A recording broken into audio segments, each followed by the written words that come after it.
We are back after about 1 month in Zambia, Central Africa, offering trainings in the literacy-free 12-step expressive arts therapy curriculum to locally led organizations reaching out to those in addiction. This training was historic, making treatment more accessible for those with drug and alcohol dependence, and was also endorsed by Zambia's Ministry of Health.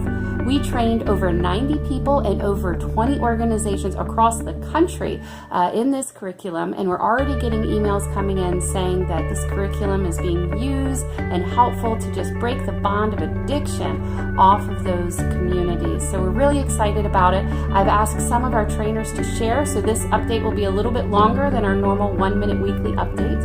And I want to give a shout out to Rotary International Foundation. Thank you for funding this training, as well as to our other donors. And thank you to the Rotary Club of Lusaka Central in Chestertown, Maryland, for all of your efforts putting this together over the last couple of years. My name is Chipo, and I was one of the trainers. So one of the things that really stood out at this training was how practical it was and how real it was. People were able to talk about their struggles and their failures and their past mistakes without feeling judged or ashamed. And the other thing, the training was like a therapy session for everybody who came, a therapy session even for myself as a trainer.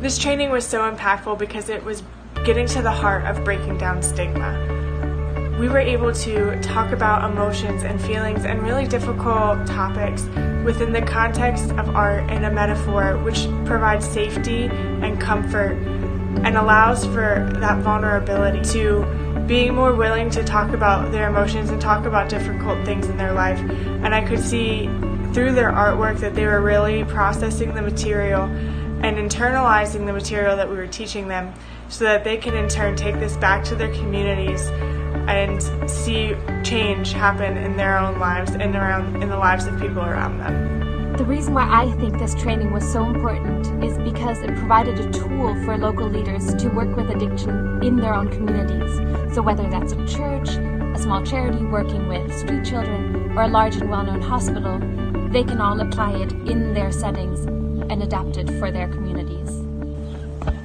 One of the highlights of this training for me was that in a culture where it's not as common to talk about your own feelings or to share your weaknesses, our participants shared a great deal of their own struggles.